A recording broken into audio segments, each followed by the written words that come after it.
नमस्कार, आप देख रहे हैं बंसल न्यूज। मैं हूं आपके साथ शुभांगी सिंह मिश्रा। 23 की तकरार किसकी सरकार? जी हां, हम बात कर रहे हैं विधानसभा चुनाव 2023 की।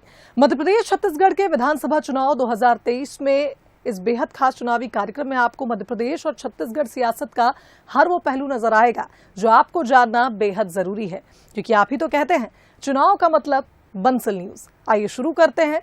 23 की तकरार किसकी सरकार?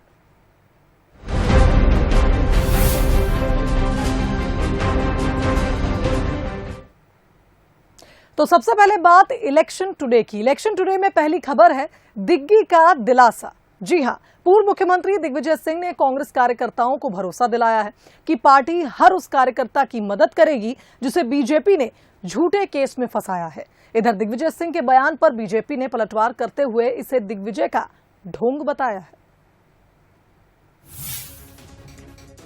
कांग्रेस में दिग्विजय सिंह को सबसे तगड़ा नेटवर्क वाला नेता यूं ही नहीं कहा जाता। सूबे का शायद ही ऐसा कोई इलाका होगा जहां दिग्विजय सिंह की टीम ना हो, और कांग्रेस अब उनके इन्हीं संपर्कों में अपना सहारा ढूंढ रही है। दिग्विजय भी पूरे जतन से लगे हुए हैं और उन्होंने कार्यकर्ताओं को जोड़ने के लिए उनके मर्म को छुआ है। मुकदमेबाजी में फंसे कार्यकर्ताओं की मदद के लिए वो आगे आए हैं। दिग्विजय सिंह ने बीजेपी पर कांग्रेस कार्यकर्ताओं पर झूठे केस मढ़ने का आरोप लगाया है। वहीं कार्यकर्ताओं को विश्वास दिलाया है कि कांग्रेस झूठे केस में फंसे हर कार्यकर्ता की मदद करेगी। कमलनाथ जी के निर्देशन पर जितने भी प्रताड़ित कांग्रेस के कार्यकर्ता होंगे, चाहे वो तहसील स्तर के प्रकरण हो, चाहे एसडीएम स्तर के प्रकरण हो, कलेक्टर के यहाँ के first class magistrate, DJ court या हाई कोर्ट, सुप्रीम कोर्ट, जो भी ऐसे कार्यकर्ताओं पर प्रताड़ित करने के झूठे प्रकरण बनाए गए हैं, उनकी लड़ाई कांग्रेस पार्टी लड़ेगी।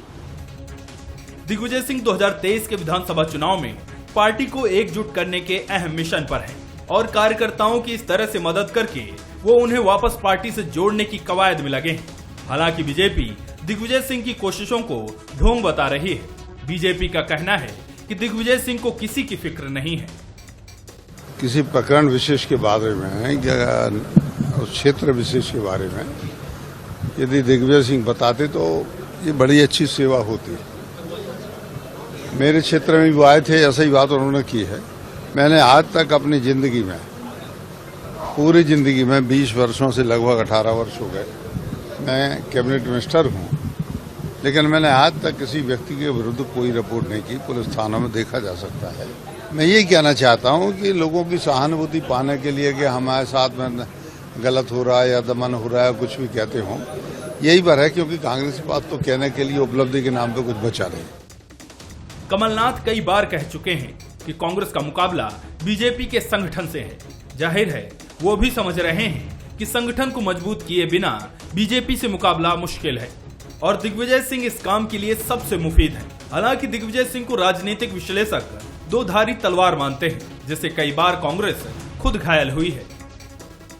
सूरज शर्मा, बंसल न्यूज, भोपाल। तो इलेक्शन टुडे में दूसरी खबर है महाजंग से पहले महामंथन। विधानसभा चुनाव से पहले फिर बीजेपी में बैठकों का दौर शुरू होता नजर आ रहा है।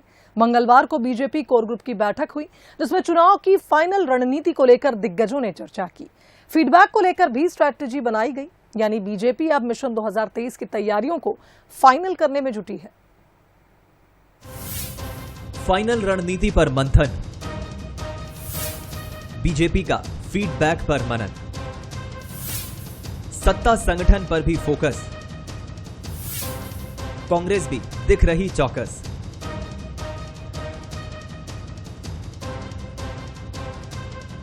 यूं तो बीजेपी में बैठकें और उनमें चिंतन मनन कोई नई बात नहीं, लेकिन यह बैठक कुछ खास थी, क्योंकि इसमें 2023 विधानसभा चुनाव का फाइनल रोड मैप तैयार होने की कवायद की जा रही है। कोर ग्रुप की इस बैठक में केंद्रीय मंत्री नरेंद्र सिंह तोमर, फग्गन सिंह कुलस्ते, प्रदेश के मुखिया शिवराज सिंह चौहान, प्रदेश अध्यक्ष वीडी शर्मा, प्रदेश प्रभारी मुरलीधर राव की मौजूदगी में सत्ता और संगठन के बीच समन्वय को और बढ़ाते हुए कैसे 2023 का रास्ता आसान किया जाए, इसको लेकर भी दिग्गजों ने राय रखी। वहीं कोर ग्रुप की बैठक में जिला प्रभारियों से मिले फीडबैक को लेकर भी स्ट्रैटेजी बनाई गई। हालांकि बैठक को लेकर बीजेपी का क्या कहना है, वो सुनिए। यही सब विषय थे जिन जिन जिलों के बारे में दायित्व तो था। मेरे पास में छिंदवाड़ा, सिवनी, बालाघाट 3 जिलों का था, तो 2 जिले कर चुका हूँ। एक जिला विशेष 1-2 दिन में कर लेंगे। तो सभी हमारे जो वरिष्ठ कार्यकर्ता हैं उनके लिए दायित्व दिया गया था जिलों में जाने का। पार्टी की मैं मान के चलता हूँ कि एक प्रकार की नियमित प्रक्रिया है, इसमें कहीं कोई अनहोनी नहीं है। छिंदवाड़ा बेहतर है, भारतीय जनता पार्टी वहाँ पे बहुत अच्छा ऑर्गेनाइजेशन हमारा है। बीजेपी की बैठक पर नजर तो कांग्रेस भी बनाए हुए है। जाहिर है कि 2023 में बीजेपी से कांग्रेस को कड़ी टक्कर मिलेगी, लिहाजा कांग्रेस ने भी अपनी तैयारियों को अंतिम रूप देना शुरू कर दिया है। सारे लोगों ने, वरिष्ठ लोगों ने काम बांट लिया है और अलग अलग क्षेत्रों में हम लोग जा रहे हैं और ये बड़े सामंजस्य के साथ हो रहा है। ये सुखद स्थिति है कि कहीं कोई विवाद नहीं है, कहीं कुछ नहीं। जिसकी ड्यूटी दिग्विजय सिंह जी की जान लगी वो वहाँ है, सज्जन वर्मा की जान लगी, गोविंद सिंह की जान लगी, अजय सिंह की, हम सारे लोग ईमानदारी से उस काम को अंजाम दे रहे हैं। बीजेपी में बैठकों का दौर यूं ही चलता रहता है, लेकिन चुनाव के वक्त इन बैठकों की अहमियत बढ़ जाती है। राजनीतिक विश्लेषकों का भी मानना है कि चुनाव को कुछ ही महीने बचे हैं। ऐसे में अब चाहे बीजेपी हो या कांग्रेस, दोनों ही पार्टियां अपनी रणनीति को फाइनल करने में जुटी है। दोनों ही दलों का फोकस कमजोरियों को दूर करने और आपसी समन्वय को मजबूत करने पर है। Bureau report, Bansal news. और अब वक्त है हमारे बेहद खास सेगमेंट बूथ बाजा का। बूथ बाजा में हम सीधे बूथ स्तर पर जाकर सियासी समीकरणों को समझने की कोशिश करते हैं। आज आपको लिए चलते हैं बुंदेलखंड की एक ऐसी सीट पर जो 2018 में बड़े राजनीतिक उलटफेर के लिए चर्चाओं में रही। समाजवादी पार्टी ने यहां बीजेपी के गढ़ में सेंध लगाई, लेकिन अब भी ये सीट बीजेपी के कब्जे में ही है। तो चलिए चलते हैं बीजावर।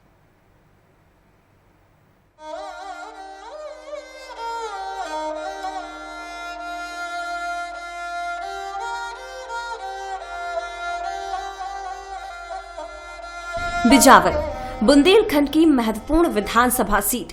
राजनीतिक उलटफेर के लिए 2018 से लेकर अब तक की सीट सुर्खियों में रही। ये सीट राजनीतिक रूप से काफी समृद्ध तो है ही, लेकिन ऐतिहासिक और आध्यात्मिक तौर पर भी इसकी अपनी पहचान है। तालाब के किनारे बना किला लोगों को आकर्षित करता है, तो बिजावर के समीप जटाशंकर धाम बुंदेलखंड के केदारनाथ के नाम से प्रसिद्ध है, जो आस्था के साथ साथ पर्यटन का बड़ा केंद्र है। 2018 का चुनाव यहां बड़े राजनीतिक उलटफेर का गवाह बना। 15 साल से बीजेपी के कब्जे वाली सीट पर समाजवादी पार्टी ने कब्जा कर लिया। 2018 में समाजवादी पार्टी ने परचम लहराया, लेकिन अब यहां बीजेपी का कब्जा कहा जा सकता है।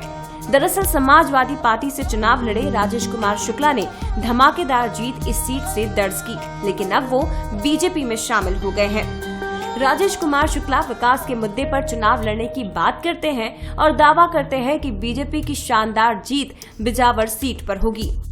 तय मानिए आप, सरकार ने जो जनता के हित में जो जो योजनाएं निकाली हो, चाहे वो आज घर घर गैस है, लकड़ियों की प्रॉब्लम है, आज लाडली लक्ष्मी थी, मध्य प्रदेश सरकार ने ताजी आज लाडली बहना योजना बनाई है और इसका बहुत बड़ा असर होने वाला है। आज घर घर गेहूं मिल रहे हैं, फ्री आवास योजना दी है।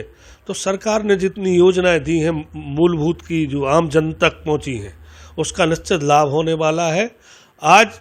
और ये बिजावर से और मध्य प्रदेश में जी तय मानिए कि भारतीय जनता पार्टी की सरकार बनने जा रही है। बिजावर में तो आप देख रहे हो गली गली लाले पड़े हैं, किसी पार्टी को प्रत्याशी नहीं मिल रहे हैं बिजावर में। अब अपने आप को कोई प्रत्याशी समझ रहा है, लेकिन हम गली गली पढ़ते हैं कि बिजावर के इतिहास में पहली बार इतना रंगा पता नहीं है, क्योंकि किसी का सर्वे में नाम नहीं आ रहा, तो पार्टियों ने कह दिया जो सड़क पे मेहनत करेगा उसको टिकट देंगे। तो आज ये नौबत आ गई है। इस बिजावर में पिछले चुनाव में कांग्रेस की जमानत जब्त हुई थी और इस बार भी आप तय मानिए कि वही हालत इस बार फिर होने जा रही है और बिजावर में भारतीय जनता पार्टी का विधायक बनेगा और मध्य प्रदेश में भारतीय जनता पार्टी की सरकार बनने। बिजावर में भले ही कांग्रेस 20 साल से जीत की बाट जोह रही हो, लेकिन 2023 को लेकर उत्साहित नजर आती है। कांग्रेस का कहना है कि जनता में कांग्रेस को लेकर अच्छा माहौल है और जनता चाहती है कि यहाँ कांग्रेस की जीत हो। आपने कहा कि कांग्रेस दिखाई नहीं दे रही है। मैंने पहले बोला कि जो वहाँ के जो पहले सापा से जीते हुए विधायक थे राजेश बबलू शुक्ला जी, आज वो भाजपा ज्वाइन कर चुके हैं। तो उन्होंने लोगों के बीच में इतना भय बना दिया है कि वो अभी सामने दिखते नहीं हैं, लेकिन अंदर जमीन पर जाइए, अंदर पूछिए, ग्रामीण क्षेत्र में चले जाइए तो जनता कांग्रेस के पक्ष में है। हम कमजोर कहीं नहीं है। वहाँ पर आप जाकर के देखिए, जनता हमारे पक्ष में है। केवल भय के कारण अभी जो उन्होंने माहौल बना रखा है बिजावर विधानसभा में कि लोगों पर, हमारे कार्यकर्ताओं पर, लोगों पर उनके खिलाफ में जो बोलता है तो फर्जी मुकदमे बनवा देते हैं, तो उसका बदला 2023 में चुनाव के नज़दीक 2 माह पहले खुल करके जनता सामने आएगी। उनको खदेड़ करके इस बार भगाने वाली है, कांग्रेस का विधायक बनाने वाली है बिजावर विधानसभा की जनता। इस सीट पर त्रिकोणीय संघर्ष हमेशा देखने को मिलता है और इस बार भी तस्वीर कुछ ऐसे ही होने की उम्मीद है। आम आदमी पार्टी भी इस सीट पर जोर आजमाइश करने में जुटी हुई है। क्षेत्र जो है वो पहले से काफी उपेक्षित है और इस कारण लोग काफी यहाँ पर परिवर्तन करते रहे और इस बार लोगों ने स्थानीय प्रत्याशी को चुना, इससे कि क्योंकि ये शिक्षा के क्षेत्र में बहुत पिछड़ा है। स्कूल है यहाँ, स्कूल हैं लेकिन वहाँ पे मास्टर नहीं है। यहाँ पे कई अस्पताल हैं, अगर आप देखिए कि यहाँ पे बहुत सारा क्षेत्र ऐसा है, कई गांव ऐसे हैं जहाँ पर आज भी लाइट नहीं है। ढौड़न, पलकुआ, खरियानी, ढौड़न में आप चले जाइए लाइट नहीं है, खरियानी आप जाएंगे वहाँ रास्ता ही नहीं है, नदी है, नदी को पार करके नाव के माध्यम से, तो आपको ये लगेगा कि ये जो आदिवासी काल का जो बहुत सारा जो पूर्व पाषाणकालीन एक तरह से लोग रहते थे, उस तरह से भी कई गांव हैं जो इस तरह से जीवन यापन कर रहे हैं। वहीं विकास की बात करें तो यहाँ मिली जुली प्रतिक्रिया सुनने को मिलती है। कुछ लोग विकास से संतुष्ट नजर आते हैं तो किसी की नजर में अभी विकास की बहुत जरूरत है। कुल मिलाकर बिजावर के समीकरण बेहद दिलचस्प हो गए हैं। 2018 में बनी सियासी तस्वीर अब बदल चुकी है और इसका असर 2023 में भी देखने को मिलेगा। शिवेंद्र शुक्ला के साथ बंसल न्यूज छतरपुर। जनता क्या चाहती है, उसके मन में क्या चल रहा है, सत्ता को लेकर और बिजावर क्षेत्र के विकास को लेकर आखिरकार जनता कितनी सजग है और यहाँ के जनप्रतिनिधि कितने सजग हैं, इन तमाम बातों का जायजा बिजावर विधानसभा क्षेत्र की जनता से हमने लिया और जाना कि आखिरकार उनके मन में क्या चल रहा है। शिवेंद्र शुक्ला, बंसल न्यूज, बिजावर, छतरपुर। तो बिजावर के सियासी समीकरण समझने के बाद चलिए इसके इतिहास पर भी नजर डाल लेते हैं। छतरपुर जिले की अहम विधानसभा सीट बिजावर मानी जाती है। करीब 2 लाख मतदाताओं वाली ये सीट 2018 में समाजवादी पार्टी ने जीती थी। बता दें कि 2018 में समाजवादी पार्टी ने यहां से जीत दाखिल की थी। सपा के राजेश शुक्ला यहां से विधानसभा चुनाव जीतकर विधायक बने थे। वहीं आपको बता दें कि बीजेपी में राजेश शुक्ला इसके बाद शामिल हुए और 2003 से 2013 तक अगर देखा जाए तो लगातार यहां से बीजेपी ही जीतती आती थी। 1993 और 1998 में यहां पर कांग्रेस ने जीत दर्ज की थी। चलिए अब रुक कर लेते हैं हमारे बेहद खास सेगमेंट बोले तो नेताजी का। बोले तो नेताजी में मुलाकात करिए छत्तीसगढ़ के खाद्य मंत्री अमरजीत भगत से। अमरजीत भगत सीतापुर विधानसभा सीट से 4थी बार के विधायक हैं। तो चलिए जानते हैं कि 2023 को लेकर क्या है उनकी रणनीति और किस मुद्दे के साथ मैदान में उतरेगी कांग्रेस। बोले तो नेताजी में आज हमारे साथ है सीतापुर के विधायक और कद्दावर मंत्री अमरजीत भगत। इनसे जानेंगे कि 2023 का समीकरण इनके क्षेत्र में किस तरह है। मंत्री जी, चुनाव है इस साल, आप सीतापुर के विधायक भी और मंत्री भी हैं, कैसे देखते हैं इस समय अपने क्षेत्र में? अच्छा रहेगा और इस सरकार में खूब काम हुए हैं। सड़क का जाल बिछ गया है और जितने भी स्कूल थे जर्जर थे वो सबको ठीक किया गया है। जगह जगह पानी की व्यवस्था हुई है। कुल मिलाकर के जो मूलभूत आवश्यकता की चीज़ है उसका विस्तार हुआ है। सीतापुर में मेडिकल के क्षेत्र में विस्तार हुआ है। 100 बिस्तर का सेटअप हॉस्पिटल स्वीकृत हुआ है। मैन पार्ट में खूब विकास हुआ है, खास करके सड़कों का, मेडिकल के क्षेत्र में, एजुकेशन के क्षेत्र में।